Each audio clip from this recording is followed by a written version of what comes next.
بسم الله الرحمن الرحيم يا أيها الذين آمنوا لا يحل لكم أن ترثوا النساء كرها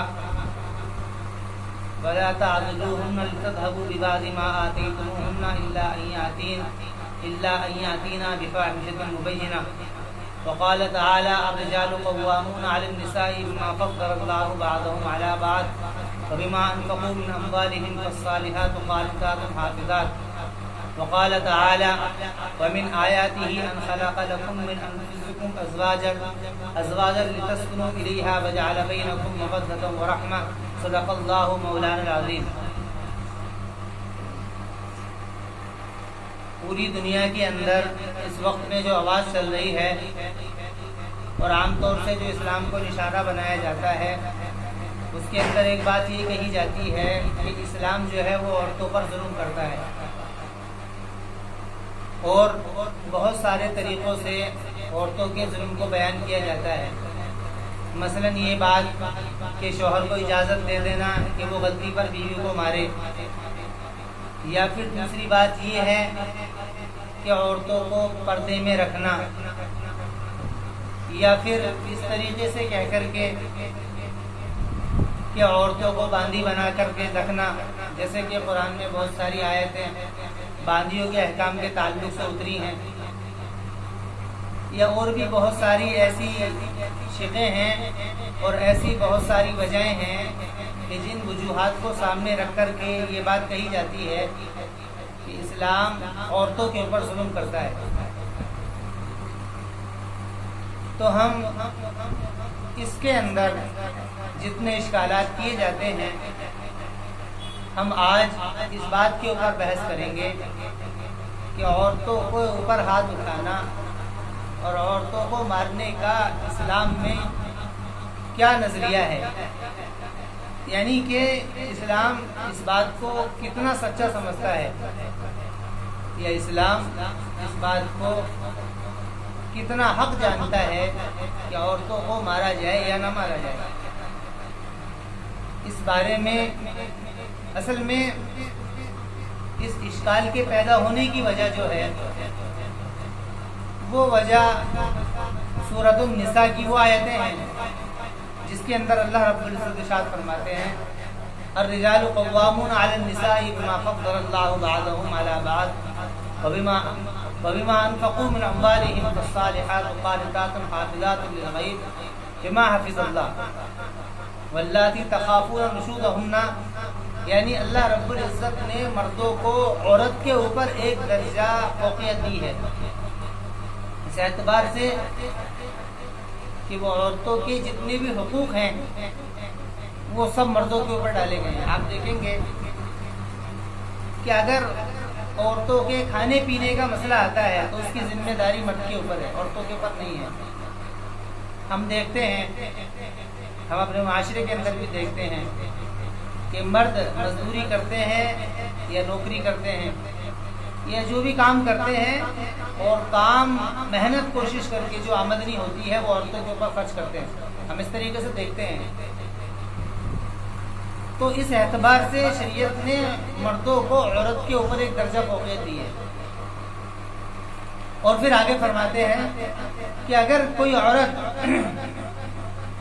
جس کے اندر جو اعتراض کی وجہ بنی وہ اس کے اندر یہ بنی ہے کہ اس کے اندر اللہ رب العزت نے یہ بات کہی ہے کہ وَهَجْرُوهُنَّ فِي الْمَضَاجِعِ وَاضْرِبُوهُنَّ، کہ اگر کسی کی بیوی وہ بات نہ مانے یا کوئی آپس میں کوئی ایسا اختلافی کام ہو جائے تو صورت میں شریعت نے اجازت دی ہے شوہر کو کہ شوہر جو ہے بیوی کو وہ اس کو نصیحت کرے، اور اگر وہ اس پر بھی نہیں مان رہی ہے تو اس کا بستر الگ کر دے، اور اگر وہاں پر بھی بات قابو میں نہیں آ رہی ہے تو وہ اپنی بیوی کو مارے. تو یہ قرآن کی آیت ہے اور بے شک یہ آیت ہے، اس کا انکار نہیں ہے. یہ آیت ہے جس کے اندر قرآن میں اللہ تعالی نے اجازت دی ہے.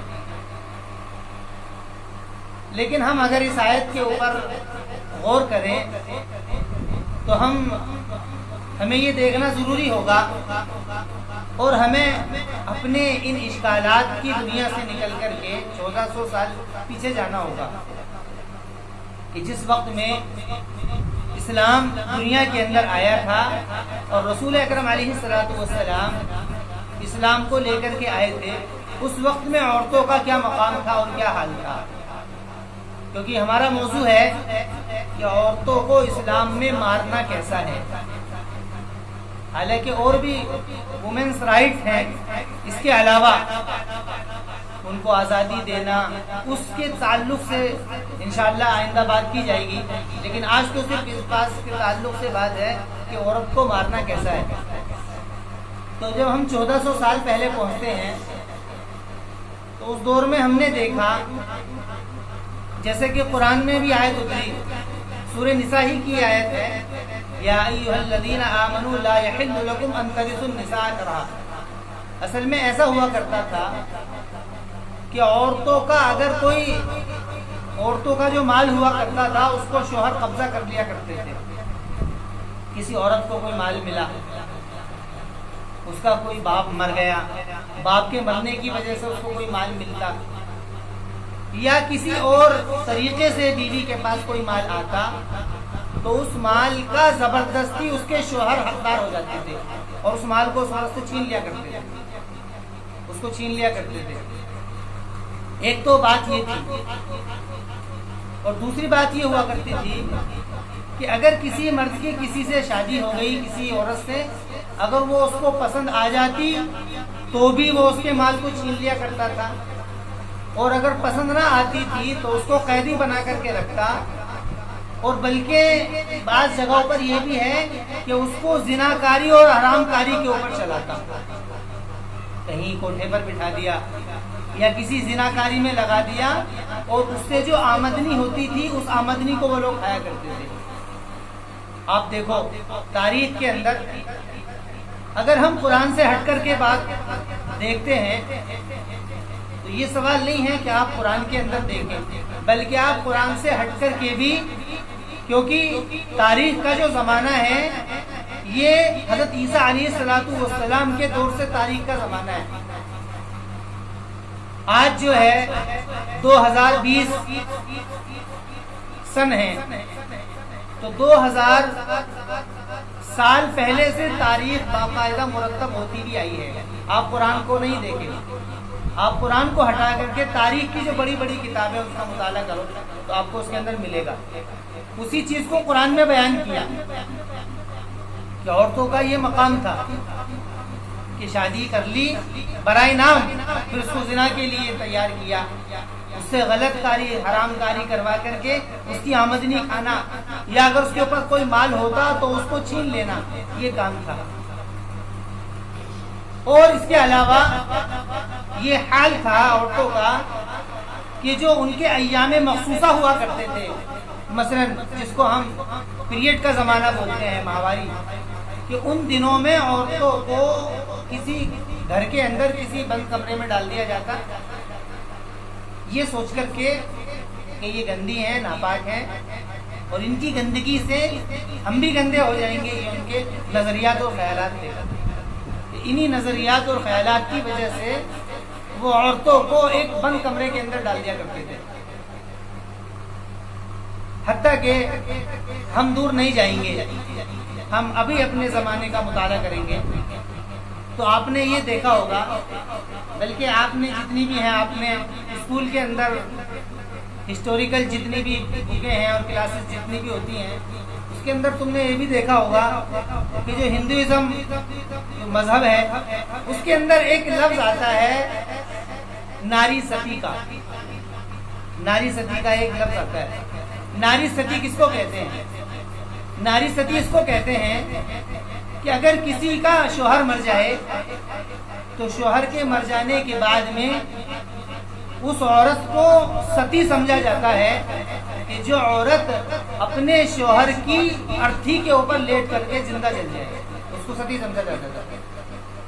حتیٰ کہ اس عورت کو درجہ دیا جاتا تھا اس بات کا کہ وہ ایک یعنی کہ معبود کی جگہ پر اس کو قائم مقام سجا جاتا تھا، بلکہ اس عورت کی پوجا کی جاتی تھی یہ سمجھ کر کے کہ یہ ستی ہے۔ ایسا اب بھی بہت سارے علاقوں میں ہوتا ہے، اور خصوصاً یہ ہندوازم جو ہے اس کے اندر بہت سارے علاقوں میں اس مذہب کے لوگ اس کام کو کرتے ہیں. یہ دور کی بات نہیں ہے، یہ میں نے آپ سے بہت قریب کی بات میں نے پیش کی ہے. تو ظاہر ہے جب قریب میں یہ حال ہے تو جس وقت میں جہالت عام تھی اس وقت میں عورتوں کا کیا حال ہوگا آپ سوچیں. تو اس دور میں اسلام نے یہ تعلیم دی کہ وہ عورتیں کہ جو عورتیں اپنے مال کی مالک ہوں تو ان کے لیے کہ ان کے شوہروں کو اجازت نہیں ہے کہ وہ شوہر ان کے مال کو چھینے، اجازت نہیں ہے.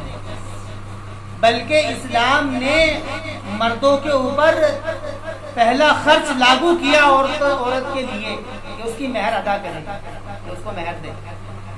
شادی ہو گئی تو شوہر کے اوپر لازم ہے کہ شوہر عورت کو مہر ادا کرے. بلکہ علماء نے لکھا ہے کہ بغیر مہر کے شوہر کو اجازت نہیں ہے کہ بیوی کے قریب آئے، اجازت نہیں ہے. تو مہر اس کے اوپر لازم کی گئی. یہ اسلام نے عورتوں کے مقام کو اٹھایا. اس کے بعد میں ہم اگر اس کے اوپر نظر کریں اور ہم اس بات کے اوپر اگر بحث اور چرچا کریں کہ شادی کا مطلب کیا ہے، آخر شادی ہوتی کیوں ہے، اس کے اوپر اگر ہم غور کریں تو ہم دیکھتے ہیں قرآن کے اندر، قرآن کی سورہ روم کے اندر جو 21ویں پارے میں ہے، اس کی آیت غالباً آیت نمبر 33 ہے، جس کے اندر اللہ رب العزت ارشاد فرماتے ہیں وَمِنْ آيَاتِهِ أَنْ خَلَقَ لَكُم مِّنْ أَنفُسِكُمْ أَزْوَاجًا لِتَسْكُنُوا إِلَيْهَا وَجَعَلَ بَيْنَكُم مَّوَدَّةً وَرَحْمَةً، جس کے اندر اللہ تعالیٰ فرماتے ہیں کہ اور اللہ تعالیٰ کی نشانیوں میں سے ایک بات یہ بھی ہے کہ اللہ تعالیٰ نے تمہاری جنسوں میں سے تم کو جوڑے عطا کیے ہیں. جنسوں میں سے جوڑے عطا کرنے کا مطلب یہ ہے کہ جس طریقے سے مردوں کو خطاب ہے کہ جس طریقے سے تم انسان ہو اسی طریقے سے تمہاری بیویاں بھی انسان بنائی ہیں، تمہاری بیویاں بھی انسان بنائی ہیں. خلق لکم من انفسکم ازواجا، پھر آگے فرمایا لتسکنوا الیہا، تاکہ تم اس کی وجہ سے سکون حاصل کرو.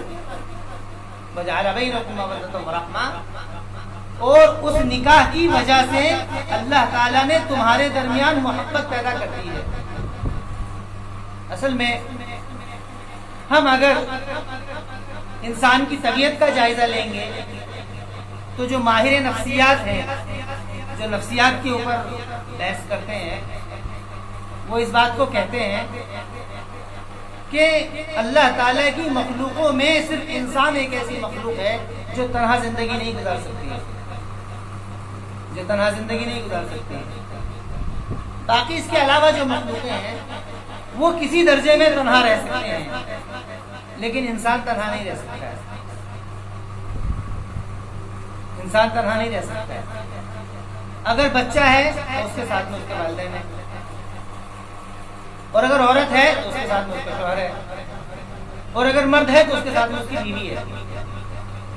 ورنہ آپ اس بات کا غور بھی کریں گے کہ معاشرے کے اندر جو آدمی تنہا رہتا ہے اس کو لوگ عیب کی نظر سے دیکھتے ہیں. ہمارے زمانے میں اس کو ایک لفظ نکالتے ہیں، اس کے لیے رنڈوا کہتے ہیں اس کو. یعنی مطلب کیا ہے کہ یہ تو ایک مطلب اس کو معاشرے میں اس کو کوئی عزت نہیں دی جاتی ہے. یہ ایک لفظ میں نے آپ سے کہا سمجھانے کے لیے.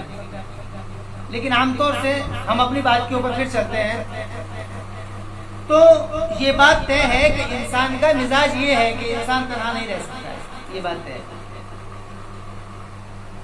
اور یہ بات جس طریقے سے طے ہے، ماہر نفسیات نے اس بات کو بھی واضح کیا ہے، جس طریقے سے یہ بات طے ہے کہ انسان تنہا نہیں رہ سکتا ہے، اس طریقے سے یہ بھی طے ہے کہ انسان بغیر اپنے جوڑے کے بھی نہیں رہ سکتا ہے. یہ بات بھی طے ہے. یہ بات بھی طے ہے کہ انسان اپنے بغیر جوڑے کے نہیں رہ سکتا ہے. مرد ہے تو اس کے ساتھ میں بیوی کا ہونا ضروری ہے کہ مرد بغیر عورت کے نہیں رہ سکتا ہے، اور اسی طریقے سے عورت بغیر مرد کے نہیں رہ سکتی ہے. کیوں؟ کیونکہ دونوں کی زندگیاں ملی جلی ہیں.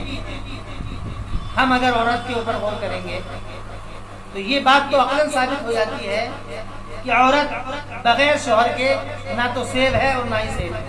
یہ بات تو پکی ہے کہ کوئی بھی عورت بغیر مرد کے نہ تو سیو ہے اور نہ ہی سیو ہے. یہ بات ہے.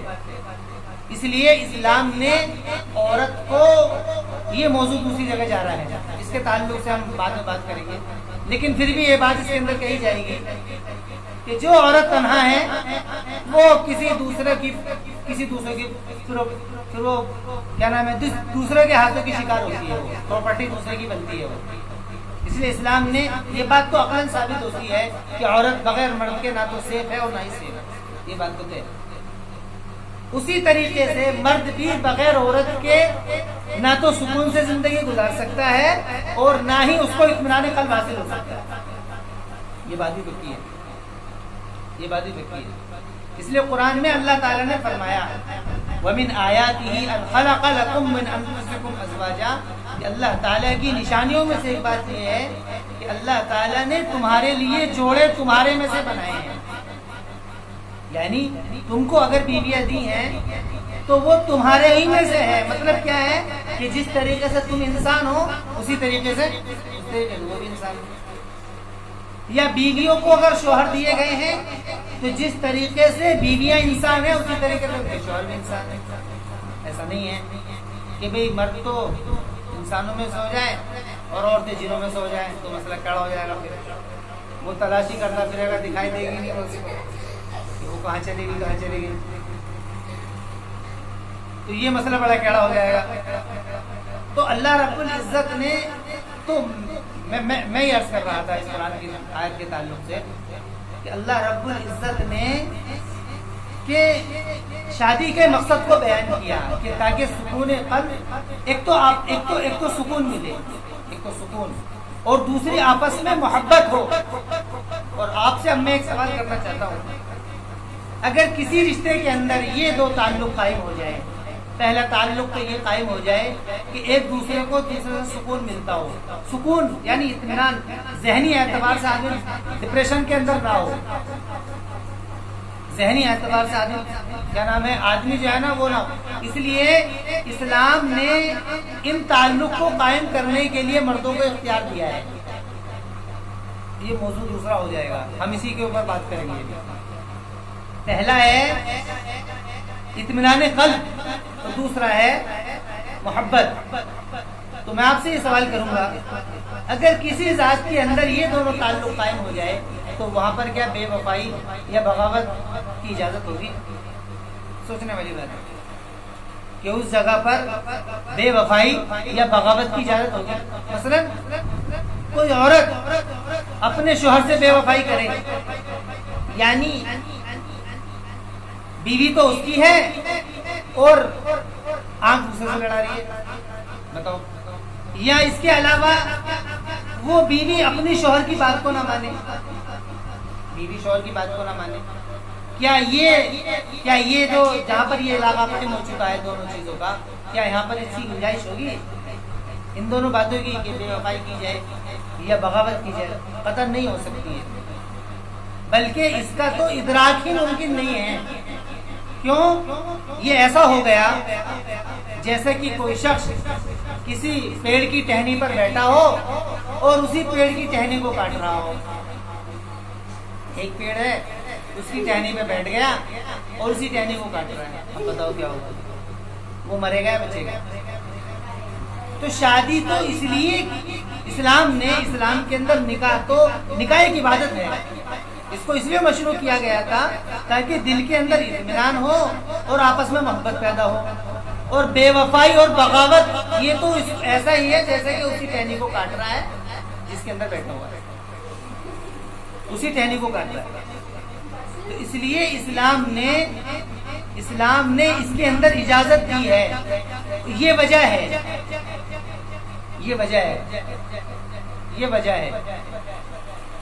اسلام نے ذکر کی ہے۔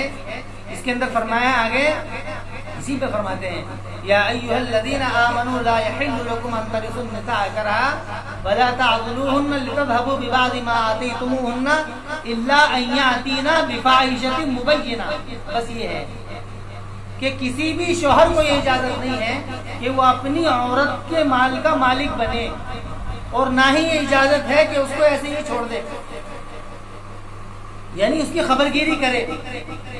اور نہ ہی یہ اجازت ہے کہ اس کے ساتھ میں کوئی ظلم کرے، لیکن الا ان یاتینا بفاحشۃ مبینہ، مگر یہ کہ اگر وہ عورتیں کسی واضح فاحش کے اوپر آ چکی ہے۔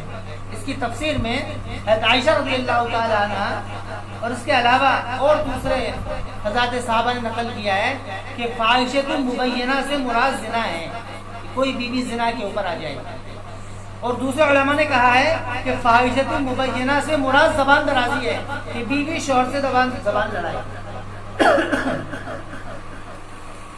ہم اگر اس بات کو بھی ایک طرف کر کے اندازہ لیں تو یہ بات تو پکی ہے کہ جس جگہ پر بھی دونوں کو حاکم تصور کر لیا جاتا ہے وہاں پر کوئی کمپنی یا کوئی ادارہ چلتا نہیں ہے، کوئی کمپنی اور ادارہ نہیں چلتا ہے۔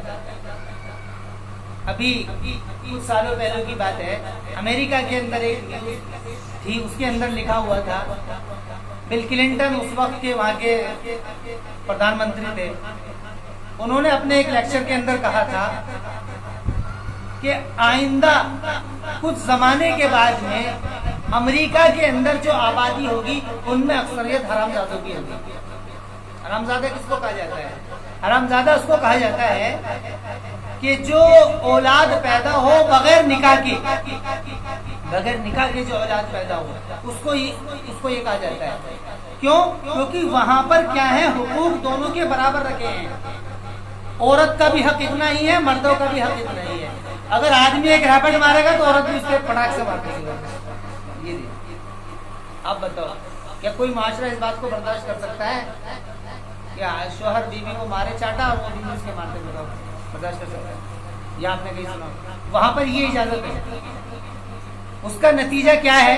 اس کا نتیجہ یہ ہے کہ بھائی وہاں پر عام طور سے لوگ بغیر شادی کی زندگی گزارتے ہیں، انہیں پتا ہے کہ بات بنے گی نہیں، میں اگر اس کی ایک ماروں گا یہ بھی میرے ایک مار دے گی۔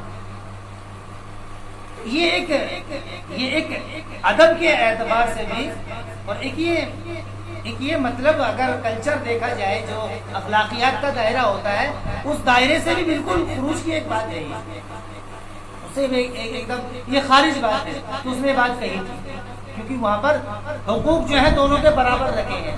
اس کے برخلاف اسلام نے عورتوں کے حق کو ایک گونا نیچے رکھا ہے اور مردوں کا ایک درجہ اوپر کیا ہے، اس لیے تاکہ ایک حاکم ہو اور دوسرا محکوم ہو، ایک کی بات چلے اور دوسرا مانے تو بات جبھی چلے گی۔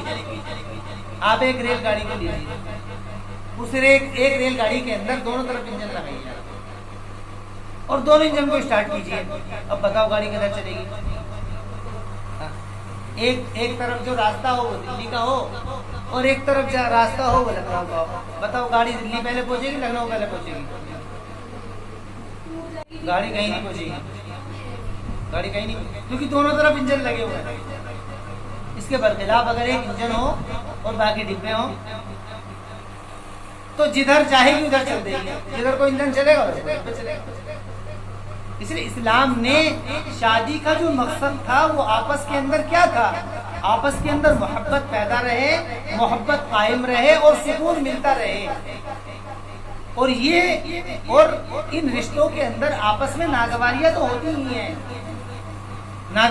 ہوتی ہی ہیں، لیکن اس ناگواری کی وجہ سے مارنے کا جو درجہ ہے آپ اس کو سمجھو پہلے۔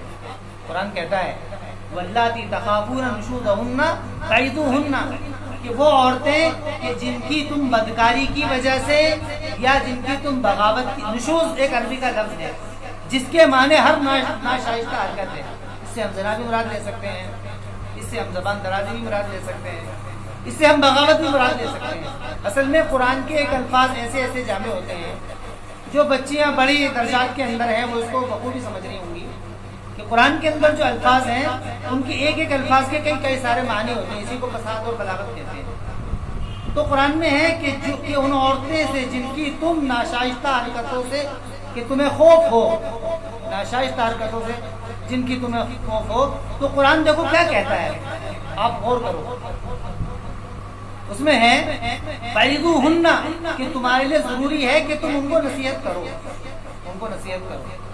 فعظوہن، ان کو تم نصیحت کرو۔ ان کو سمجھاؤ، ان کو بجھاؤ، ان کو بتاؤ کہ ہماری زندگی آپس میں اللہ تعالیٰ نے کہ محبت اور اطمینان کے لیے جوڑی ہے. اگر ہم اس طریقے سے اختلاف کریں گے تو محبت بھی ختم ہوگی، سکون بھی ختم ہوگا. اور میں آپ سے ایک بات دعوے کے ساتھ کہہ سکتا ہوں، حالانکہ اس کی دلیل نہیں ہے، جذبات میں یہ بات کہی جا سکتی ہے کہ جتنے بھی مطلقہ عورتیں یا مرد ہیں، مردوں کو تو مطلقہ نہیں کہا جائے گا، لیکن پھر بھی ہم یہ کہتے ہیں کہ جس نے اپنی بیوی کو طلاق دے دی وہ بھی بعد میں ایسے رشتے بہت کمی سے پاتے ہیں کہ جس سے ان کو سکون ملتا ہو، ورنہ وہ ساری زندگی پریشانی رہتے ہیں. عورتیں بھی پریشان رہتی ہیں، مرد بھی پریشان. اس بات کو کوئی اپنے ذہن پر نہ لے، بلکہ یہ بات سمجھنے کی تھوڑی تھی. تو قرآن میں ہے کہ مردوں کو چاہیے کہ وہ اپنی بیویوں کو نصیحت کرے، کہ وہ ان کو نصیحت کرے. اس کے بعد میں کیا ہے؟ اس کے بعد میں فرمایا اگر وہ نصیحت سے بھی بات ان کو سمجھ میں نہیں آتی ہے، سمجھانے سے بھی نہیں سمجھ رہی ہیں، تو ان کو کیا کرو؟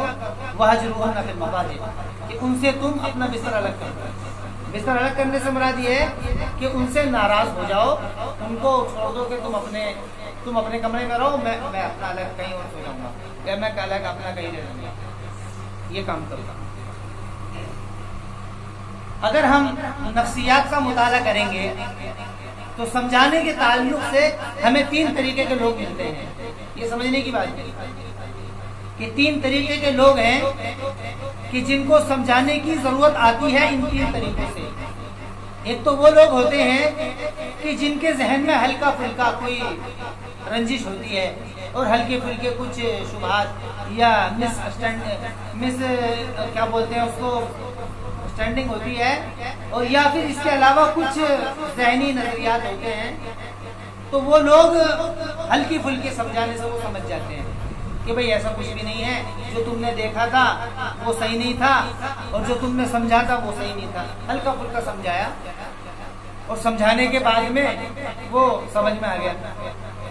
ورنہ عام طور سے میاں بیوی کے رشتوں میں گڑبڑ ایسی ہوتی ہے. ایک واقعہ ہے، ایک حضرت شیخ نے کتاب میں لکھا ہے کہ ایک بزرگ بیٹھے ہوئے تھے، بیٹھے ہوئے ذکر کر رہے تھے.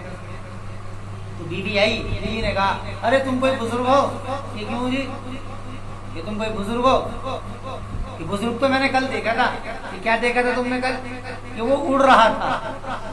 کیا کر رہا تھا؟ وہ گھر کے پیچھے اڑ رہا تھا. اڑتے اڑتے ہوئے کیا کر رہا تھا؟ یعنی وہ ایسا بزرگ تھا کہ اللہ کی عبادت کرتے کرتے اڑ گیا تھا. وہ اس نے کہا ارے اللہ کی بندی وہ میں تو تھا. میں وہی تو تھا. تو بیوی نے کہا اچھا جبھی ٹیڑھے ٹیڑھے اڑ رہے تھے، تم تھے جبھی تم ٹیڑھے ٹیڑھے اڑ رہے تھے. تو عام طور سے میاں بیوی کے اندر کسی باتوں پر کچھ نہ کچھ باتوں پر ہلکی پھلکی باتوں پر رنجشیں ہوتی رہتی ہیں. یہ کوئی ایسا مسئلہ نہیں ہے. دیکھیے جہاں پر محبت ہوتی ہے وہاں پر اختلافات بھی زیادہ ہوتے ہیں. تو ہلکی پھلکی رنجش ہوتی ہے. تو میں عرض کر رہا تھا کہ اگر ہلکی پھلکی رنجش ہے تو اس کے لیے قرآن تو ایک تو قسم وہ ہوتی ہے جس کے دل میں ہلکی پھلکی رنجش ہوتی ہے، اس کے لیے قرآن کہتا ہے فَعِذُوهُنَّ، ان کو سمجھاؤ، بات سمجھ میں آ جائے گی. دوسرا طبقہ وہ ہوتا ہے کہ جو بات کو دل پہ لے لیتے ہیں، دل پہ لے لیتے ہیں. یعنی اس نے تو کہا تھا کسی اور بات کو سمجھ کر کے، اور اس نے اس کو بالکل مذاق میں کہی تھی وہ بات، اور اس نے اس کو بالکل اپنے ذہن پر سوال کرتے کہ نہیں اپنی بات بنے گی جی، اب میں رہوں گی تمہارے ساتھ میں، اب بس میں اپنے ابو کو فون کر رہی ہوں اور میں جا رہی ہوں. یا تو وہ کیسا طبقہ ہوتا ہے. تو اس کے تعلق سے قرآن کیا کہتا ہے کہ ان کے بستر کو الگ کر دو. اب دیکھیے اگر میں آپ کو بتانا چاہتا ہوں کہ کوئی بھی عورت یا کوئی بھی بیوی اس بات کو برداشت نہیں کر سکتی ہے کہ اس کا شوہر اس کو چھوڑ کر کے رات کہیں دوسری جگہ گزارے، اس بات کو نہیں برداشت کر سکتا. یہ بات پکی ہے. تو ہمارے کہ اگر وہ عورت ساتھ میں رہنا چاہتی ہوگی تو وہ اس بات کو کبھی برداشت نہیں کرے گی کہ شوہر اس کو چھوڑ کر کے کہیں دوسری جگہ رات گزارے.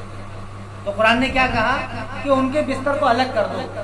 وہ فوراً اپنی بات کا احساس کرے گی اور اپنی بات کا جو اس نے ذہن کے اندر جو رنجشیں ہوئی ہیں اس کو ختم کرے گی کہ نہیں جی یہ نہیں ہوگا، ختم کرو بات کو، نہیں رہتے.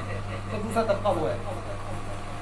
تیسرا طبقہ وہ ہے جو اڑیل ہوتا ہے، اڑیل ہوتا ہے، اڑیل ایک اڑیل ہوتا ہے طبقہ جس کو چماروانی کہتے ہیں۔ وہ ایک آدمی تھا، وہ ایک کے پاس پہنچا، اس نے کہا کہ بھائی تو بہت بول رہا ہے میرے سامنے، یہ بول رہا ہے، میں تیرے سامنے بولوں گا بھی تیرے ماروں گا بھی۔ اس نے ایک اس کے گریبٹ مار دیا، اس نے کہا اگر آپ کا ماری ہو، اس نے اس کو دوبارہ مار دیا، اس نے کہا اچھا صبح سے لگ کے مار، اس نے پھر مار دیا اس کے، اس نے کہا کپڑے اپنے راستین اوپر کو کہا کہ چل اب مار کے دکھا، اس نے پھر اس کے مار دیا، اور تو غصے میں آ گیا، میں اپنا پاجامہ اوپر کر دیا، انہوں نے مار، اس نے پھر اس کے مار دیا۔ مطلب کیا تھا؟ یعنی اس طریقے کے بھی لوگ ہوتے ہیں، مزاج ہوتا ہے ہم لوگ۔ تو قرآن نے کہا کہ اب اگر مارا جائے، اگر سمجھانے سے بھی بات سمجھ میں نہیں آ رہی ہے، ایسا ذہن ہے، ہلکا ذہن نہیں ہے، اس کے علاوہ مطلب بستر الگ کرنے سے بھی بات سمجھ میں نہیں آ رہی ہے، تو پھر کہا کہ پھر مارو۔ اور مارنے کے لیے آپ دیکھیں گے، ہم حدیث کا اگر مطالعہ کریں گے تو حدیث میں آپ نے فرمایا کہ ایسی مار مارو کہ جس سے نشان نہ آئے، ایسی مار مارو کہ جس سے نشان نہ آئے۔ اور آپ نے مسواک اٹھائی، مسواک، اور مسواک لگا کے مسواک سے مارو۔ مسواک کتنی بڑی ہوتی ہے؟ آدھی تو مسواک پکڑ لی کسی کے، مارو گے کیا لگے گی؟ تو یہ بات جو بتانے کا مقصد تھا مسواک، اور علماء نے اس کی تشریح کی ہے کہ مسواک کی جگہ کپڑے سے مارو۔ رومال ہوتا ہے نا، رومال، یہ رومال اٹھاؤ، رومال سے مارو۔ کچھ لوگ کیا ہوتے ہیں، باحیا ہوتے ہیں، وہ اس بات کو برداشت نہیں کرتے ہیں کہ کوئی میرے سامنے مجھے کیا نام ہے اونچی آواز سے بھی بات کرے، اور اس کو آواز کی جگہ اس کے لگ رہا ہو، چاہے مسواک ہی لگ رہی ہو، چاہے کپڑا ہی لگ رہا ہو، تو وہ کیسے اس بات کو برداشت کر لے گا؟ وہ اس بات کو کیسے برداشت کر سکتا ہے کہ مجھ کو مارا جائے؟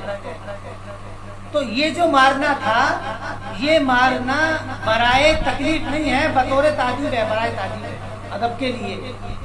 ایک تو یہ ہوتا ہے کہ ڈنڈی اٹھائی اور لیت تیری کی دیت تیری کی، اور اوپر سے لے جائے گا نیچے تک ناپ دیا ہوگا، میں مر گئی، اب میری دہی توڑ دی، وہ پتہ نہیں سارے انہوں نے پورے محل میں اکٹھا کر دیا، بجا دیا۔ ایسا نہیں ہے۔ حدیث میں رسول اکرم علیہ السلام نے ارشاد فرمایا، کمینوں میں سب سے کمینہ وہ شخص ہے جو کہ اپنے گھر اپنی بیوی کے اوپر ہاتھ اٹھائے۔ اب آپ نے فرمایا کہ کمینوں میں سب سے زیادہ کمینہ وہ شخص ہے جو اپنی بیوی کے اوپر ہاتھ اٹھائے۔ اب لوگ شریعت جانتے نہیں ہیں، اب ان کو کہاں سے سمجھائے اس بات کو؟ اب وہ بیچاری بیوی کمزور ہوتی ہے، اب سوچا ان کا بھی غصہ آ رہا ہے، اب گھر پہ آیا غصہ آ رہا ہے، بچے کی طرف کو دیکھا، ان کا بھی اسے تو مار نہیں سکتے، یہ تو میرا بچہ ہے۔ اب بھائی کی طرف کو دیکھا، بہن کی طرف کو دیکھا، یہ سارے میرے اپنے، وہ اس طرف پر بیوی بیٹھی ہوئی تھی، کہاں یہ بھاگ کے اسے لپیٹ تو پکڑ دیا، تو پھر کیا پکڑ گیا، وہ کمزور ہے، وہ کیا کرے گی؟ اس کو فرمایا کہ مارنے کی اجازت ان دو طبقوں کے بعد میں ہے۔ پہلے کیا ہے، نصیحت کرو، اور یہ بھی کب؟ جبکہ وہ دو کام کے اوپر آئیں، یا تو بے وفائی کریں، یا پھر بغاوت کریں، بس یہ دو وجہیں ہیں جس کو قرآن نے اس کے اندر ذکر کیا ہے۔ اللہ ان یاتینا بفاحشۃ مبینہ کے اندر ذکر کیا ہے۔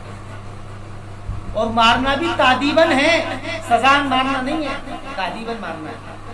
تو اب آپ بتائیے کہ یہ جو حق اسلام نے دیا ہے، جو عورتوں کو جو حق دیا ہے، کیا ایسا کوئی ہے جو عورتوں کو اتنا حق دے سکتا ہو؟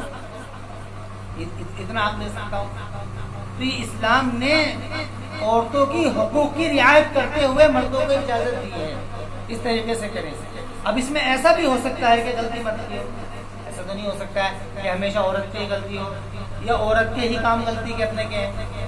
تو میں آپ کو ایک بات اس کے بارے میں بھی کہتا ہوں، دیکھیے اصل میں سب سے پہلی نصیحت جو عورتوں کو دی گئی ہے شریعت نے، وہ یہ دی ہے کہ شوہروں کی اطاعت کریں مثل معبود سمجھ کر کے۔ یہ آپ غور کریں اس بات کی، مثل معبود سمجھ کر کے۔ ایک روایت میں ہے کہ بعض صحابہ نے عرض کیا رسول اللہ کہ دوسرے ملک کے لوگ اپنے بادشاہوں کو سجدہ کرتے ہیں، اس لیے ہمیں حکم دو کہ ہم تمہیں سجدہ کریں۔ تو آپ نے فرمایا کہ اگر سجدہ کرنے کی اجازت ہوتی کسی انسان کو، تو میں بیویوں کو حکم دیتا کہ وہ اپنے شوہروں کو سجدہ کریں۔ مطلب کیا تھا؟ مطلب یہ نہیں تھا کہ ان کو سجدہ کریں، بلکہ مطلب یہ تھا کہ بیویاں اپنے شوہروں کا ادب اور احترام ذہن کے اندر اتنا سوار کر لیں کہ جتنا ادب اور احترام معبود کا ہوتا ہے۔ آپ دیکھو، کوئی بھی کسی بھی مذہب کے ماننے والے اپنے معبود کو برا نہیں کہہ سکتے۔ مسلمانوں کے دیکھ لیجئے، ایک مسلمان شرابی جو ہمیشہ شراب کے نشے میں رہتا ہو، اس سے آپ یہ جا کر کے کہہ دو کہ بھئی مسجد کھل رہی ہے تو بتاؤ کیا کرے گا؟ مرنے کے لیے آ جائے گا کہ نہیں جی میں برداشت نہیں کرتا۔ اس کے علاوہ اگر کسی غیر مسلم سے کہا جائے کہ بھئی تمہارے مندر کے اوپر کسی نے حملہ کر دیا ہے تو بتاؤ وہ چپ رہ جائے گا؟ نہیں، وہ اپنی جان دے دے گا۔ ہم عیسائیوں کے پاس جائیں گے یا یہودیوں کے پاس جائیں گے یا ہم بدھزم میں جاتے ہیں یا اس کے علاوہ ہم کسی بھی مذہب کے اندر جاتے ہیں تو کوئی بھی مذہب والا اپنے معبود کے خلاف بات برداشت نہیں کر سکتا۔ معبود کے خلاف تو بات کو الگ بتاؤ، جو معبود کا جو مقام ہے، مسلمانوں کے لیے مسجد ہے، ہندوؤں کے لیے مندر، عیسائیوں کے لیے چرچ، سکھوں کے لیے گرودوارے، جو ان کی عبادت خانے ہیں، اس کے اوپر بھی بات برداشت نہیں کرتے۔ تو اس لیے آپ نے اس بات کے لیے فرمائی کہ عورتوں کو میں حکم دیتا کہ وہ اپنے شوہروں کو سجدہ کریں، یعنی جیسی عظمت معبود کی ہوتی ہے ایسی عظمت بیویوں کے لیے لازم ہے کہ وہ اپنے شوہروں کی بٹھائیں۔ اب آپ بتائیے کہ اگر ایسی عظمت عورتیں بٹھا لیں تو کیا میاں بیوی میں کبھی اختلاف ہو سکتا ہے؟ بتاؤ، کبھی نہیں ہو سکتا، کبھی اختلاف نہیں ہو سکتا۔ تو پہلی تعلیم اسلام کی یہ ہے، اور دوسری تعلیم یہ ہے کہ اگر کوئی بات بگڑ جاتی ہے تو اس کے اندر مرد کو اس کے اوپر حکمراں بنایا ہے کہ وہ اس کو نصیحت کرے، وہ اس کو نصیحت کے ساتھ ساتھ میں اس کے بستر کو الگ کرے، اور اس کے ساتھ ساتھ میں کیا ہے کہ اگر یہاں بھی بات نہیں آ رہی ہے تو تعلیماً ہلکا پھلکا اس کو مارا۔ اس کے بعد میں اس تین راستوں کے علاوہ کوئی چوتھا راستہ ہے نہیں کسی کو بات سمجھانے کا، اور کوئی راستہ نہیں ہے، اور اگر کسی کی نظر میں ہو چوتھا راستہ تو بتایا کرے۔ اس کے علاوہ کوئی چوتھا راستہ نہیں ہے، اس کے علاوہ کوئی چوتھا راستہ نہیں ہے۔ تو مارنا جو ہے وہ اسلام میں بطور تعدیب ہے، اور وہ بھی ہلکا مارنا، جس کی علماء نے اور آپ نے بھی تصریح کی، آپ نے فرمایا مسواک سے مارو، اور علماء نے اس بات کو کہا ہے کہ مسواک سے مطلب یہ ہے کہ رومال سے مارو۔ اب بتاؤ رومال سے کس کا ہاتھ پاؤں پھٹے گا؟ کسی کا پھٹ جائے گا، ٹوٹ جائے گا؟ کسی کا نہیں ہوگا۔